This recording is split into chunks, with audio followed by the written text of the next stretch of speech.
साम्याम तो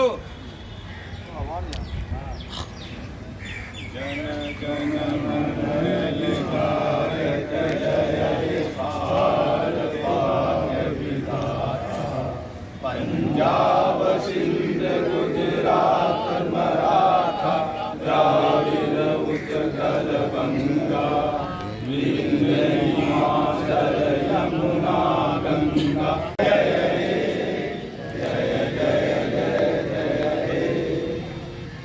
जैसे थे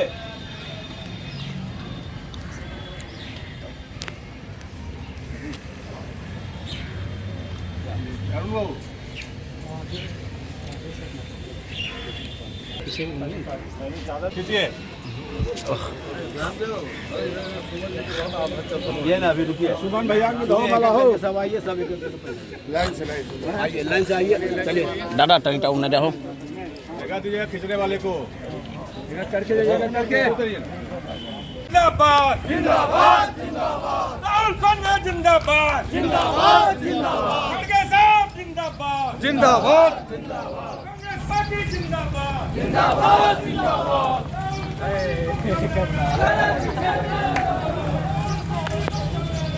गांधी जिंदाबाद जिंदाबाद जिंदाबाद राहुल गांधी जिंदाबाद जिंदाबाद जिंदाबाद पहले लड़े थे गौरव से अब लड़ेंगे चोरों से पहले लड़े थे गौरव से अब लड़ेंगे चोरों से पहले लड़े थे गौरव से अब लड़ेंगे चोरों से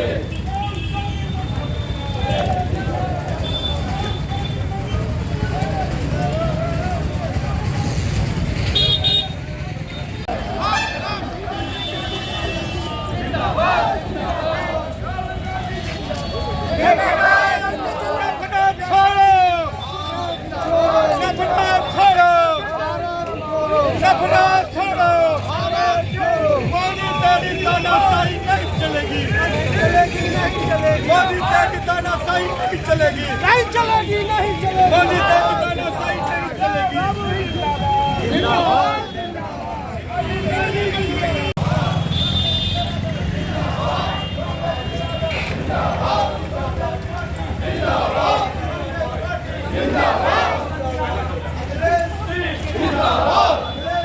जिंदाबाद राहुल गांधी जिंदाबाद राहुल गांधी जिंदाबाद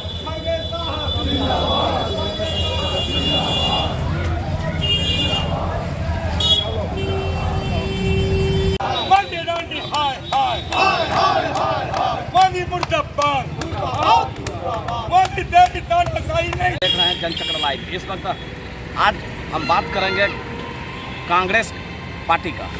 आज कांग्रेस का पार्टी का एक दिवसीय लोकतंत्र बचाओ धरना सत्याग्रह है।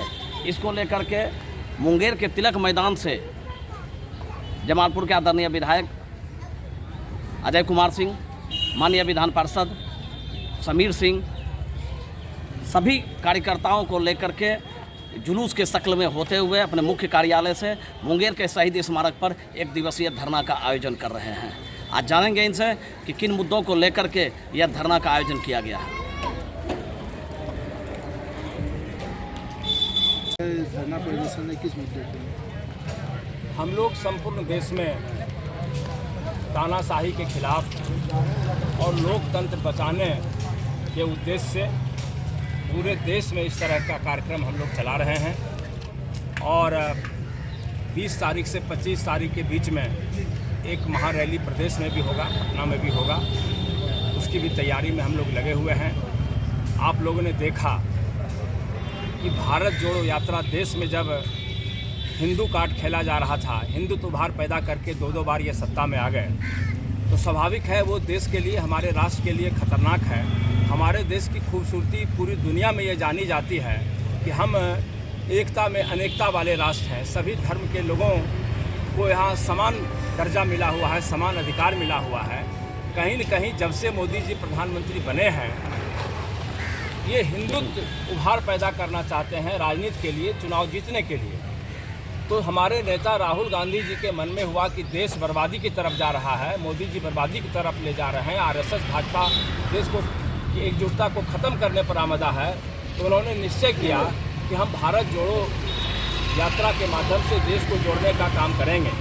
और निश्चित रूप से राहुल गांधी जी के नेतृत्व में यात्रा सफल ही नहीं हुई बल्कि पूरी तरह सफल हुई और उनकी लोकप्रियता से घबरा करके जिस तरह से तेज़ी से नौजवान लोग भारत जोड़ो यात्रा से जुड़े तो स्वाभाविक है कि भारतीय जनता पार्टी और आरएसएस की धड़कन तेज हो गई और उन लोगों के सामने अब लग नहीं रहा था कि अब राहुल गांधी जी को इसका जवाब क्या दें।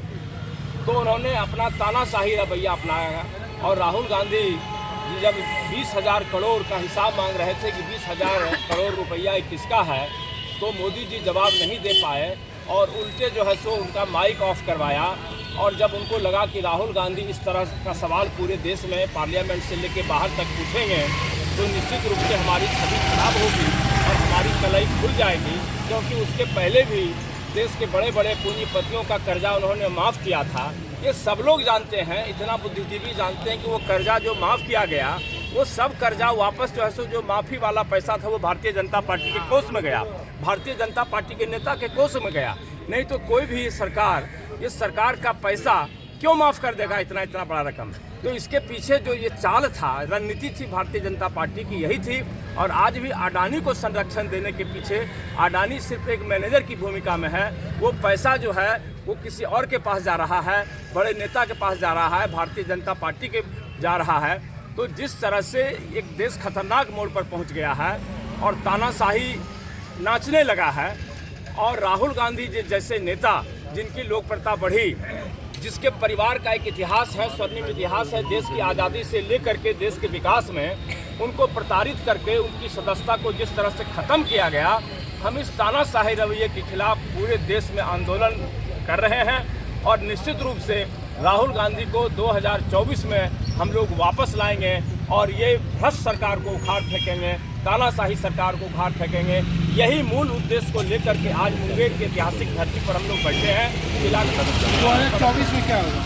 2024 में तो आप मोदी जी जाएंगे और आपने तो इसका संकेत देख लिया कि जिस तरह से राहुल गांधी जी के यहाँ नीतीश कुमार से लेकर शरद पवार से लेकर अब मंत्रणा करने लगे हैं देश को बचाने के लिए, मोदी को उखाड़ने के लिए। तो आप जैसे पत्रकार को अब संशय नहीं होना चाहिए, ये अब संकेत मिलना शुरू हो गया है कि मोदी जी का दिन अब लद गया है। और 24 में जो कहते थे कि हम झोला लेके चले जाएंगे, अब उनको झोला लेके चला जाएगा। विपक्ष का पीएम का चेहरा कौन होगा ये बता दें। नहीं, विपक्ष का क्या, हम तो कांग्रेस से पूछिएगा। कांग्रेस में एकमात्र चेहरा राहुल गांधी जी हैं। राहुल गांधी जी कल क्या करेंगे? वो तो इतने बड़े त्यागी हैं कि दो बार प्रधानमंत्री बनने का अवसर हुआ। मनमोहन सिंह ने उनको पेशकश किया कि आप प्रधानमंत्री बनिए, लेकिन उन्होंने त्याग किया। क्योंकि राहुल गांधी एक अलग चीज़ है। राहुल गांधी सिर्फ राजनेता नहीं है बल्कि एक बहुत ही ईमानदार छवि के व्यक्ति हैं और देश और राष्ट्र के प्रति समर्पित व्यक्ति हैं। इसलिए उनके लिए प्रधानमंत्री पद बहुत महत्वपूर्ण नहीं है। उनके लिए जो चैलेंज है वो देश को जोड़ने का चैलेंज है, अच्छे नेतृत्व को लाने का चैलेंज है। उनका सपना देश का प्रधानमंत्री बनने का नहीं है बल्कि देश की जो गरिमा थी उसको वापस लौटाने का उनका प्रयास है। लेकिन हम कांग्रेस कार्यकर्ता किसी भी कीमत पर राहुल गांधी को नेता मानते हैं और राहुल गांधी को प्रधानमंत्री के रूप में देखना चाहते हैं।